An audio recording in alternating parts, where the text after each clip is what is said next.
السلام علیکم۔ علم کے سمندر پارٹ 4 میں خوش آمدید۔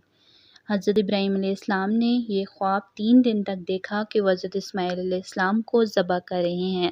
حضرت اسماعیل علیہ السلام اور حضرت اسحاق علیہ السلام میں باپ شریک بھائی کا رشتہ تھا۔ حضرت اسحاق علیہ السلام کی والدہ کا نام حضرت سارہ علیہ السلام تھا۔ حضرت اسحاق علیہ السلام کی شادی 40 سال کی عمر میں ہوئی۔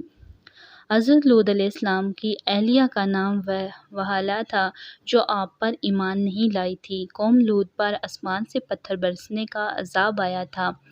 حضرت یعقوب علیہ السلام کے بیٹوں میں حضرت یوسف علیہ السلام کو نبوت ملی۔ حضرت یعقوب علیہ السلام کا عبرانی نام اسرائیل تھا۔ اسرائیل کے معنی اللہ کا بندہ ہے۔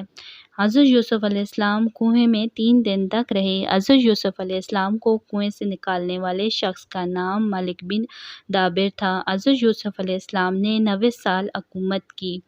حضرت یوسف علیہ السلام جیل میں 10 سال تک رہے۔ حضرت موسیٰ علیہ السلام نے حضرت یوسف علیہ السلام کے تابوت کو کنعان میں دفن کیا۔ عزیز مصر کے انتقال کے بعد حضرت یوسف علیہ السلام اور حضرت زلیخا کی شادی ہوئی۔ حضرت موسیٰ علیہ السلام کا قد مبارک 13 گز تھا۔ حضرت موسیٰ علیہ السلام کا نام فرعون کی بیوی آسیہ نے رکھا تھا۔